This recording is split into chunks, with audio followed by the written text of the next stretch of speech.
اب وہ بہان کے پاس گیا، بھائی یہ ہمارے قابو میں آنے والے نہیں ہیں، یہ تو ایسے ایسے کر رہے ہیں۔ اب پھر کیا ہے، بہان نے کہا کہ اب میں ایسا کرتا ہوں کہ میں ان کے خلاف متحرک ہوتا ہوں، مسلمانوں کے جاسوس بھی تو تھے نا وہاں۔ پھر ابو عبیدہ رضی اللہ عنہ جنگ سے پہلے کچھ لوگوں کو 5 بندوں کو بھیجا، آپ جائیں ان سے بات کریں، اس میں جابر رضی اللہ عنہ بھی تھے، آپ ان سے بات کریں۔ اب یہ گئے، بات کی، انہوں نے کہا بھائی دیکھو، ہاں عبادہ بن صامت کو پہلے بھیجا، بھئی آپ عبادہ بن صامت ڈیل ڈول والا آدمی تھا، وجی چہرہ تھا، اس کو دیکھ کر ہی وہ کانپنے شروع ہو گئے تھے، اتنا مبارک چہرہ پر رونق، نورانی چہرہ۔ وہ تو عبادہ بن صامت نے سیدھی سیدھی بات کی، کہا بھئی دیکھو بھئی لڑنے کے لیے تیار ہو جاؤ، پھر اگر تم ہماری بات نہیں مان تو یاد رکھو سب سے زیادہ میٹھا خون جو ہمیں لگتا ہے نا ہماری فوجوں کو، وہ تم روم والوں کا خون لگتا ہے، ہمیں سب سے زیادہ میٹھا خون تمہارا لگتا ہے، چھوڑیں گے نہیں پھر تمہیں، اسلام قبول کر لو تم ہمارے بھائی ہو جاؤ گے۔ وہ نہیں مانا، اور پھر کیا ہے، واپس ہو گئے تھے یہ۔ اب حضرت خالد ابن ولید رضی اللہ عنہ نے فرمایا کہ بھائی وہ نہیں مانے گا جبلہ، اس لیے اب تیار ہو جاتے ہیں، حالانکہ اس کو ترغیب بھی دی تھی لیکن تیار نہیں ہوا وہ۔ اب وہی وہ پچھلی بات اس کے ساتھ جوڑ رہا ہوں کہ بھئی کتنے لوگ، اس لیے کہ اس کے تو 60 تھے نا، فرنٹ پر جو فورسز کی 60 تھی، پیچھے اور تھے، میں نے کہا 10 لاکھ تک جاتی ہے تعداد، تو انہوں نے کہا کہ 60,000 ہیں، تو حضرت خالد بن ولید سے کہا گیا کہ کتنے لوگ لے کے جاؤ گے، انہوں نے کہا جی میں تو ان کے لیے 30 لے کے جاؤں گا۔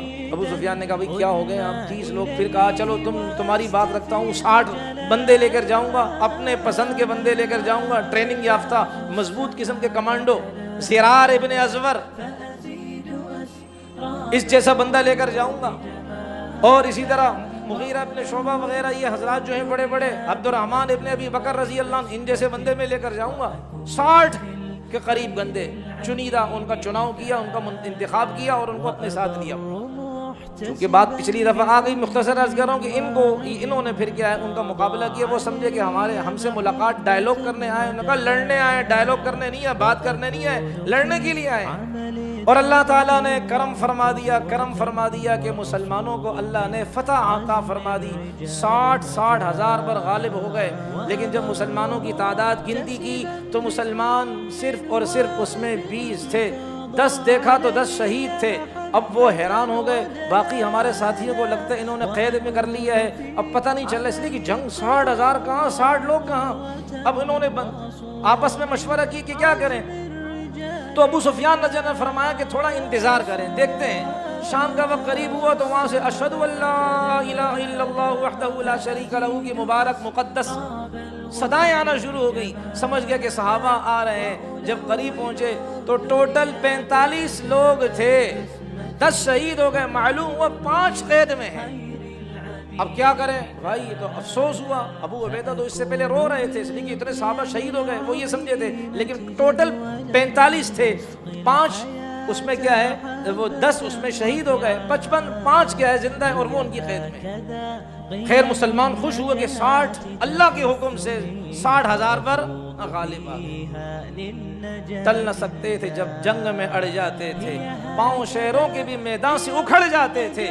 60 تھے، 60,000 کے پاؤں کھاڑ کر دکھا دیے، اللہ کی نصرت کی برکت سے، اللہ کی تائید حاصل تھی، اللہ کا تعاون، اللہ کی مدد ان کو شامل تھی۔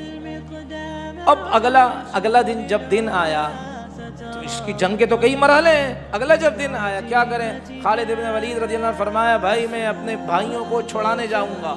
صحابہ نے بھی کہا ان 5 قیدیوں کو چھڑائیں گے، اور وہاں یہ باہان کے سامنے پیش کیے گئے یہ 5 صحابہ، زرار ابن ازور بھی اس میں تھے، اصل لفظ زرار نہیں زرار ہے، زرار ابن ازور بھی اس میں تھے۔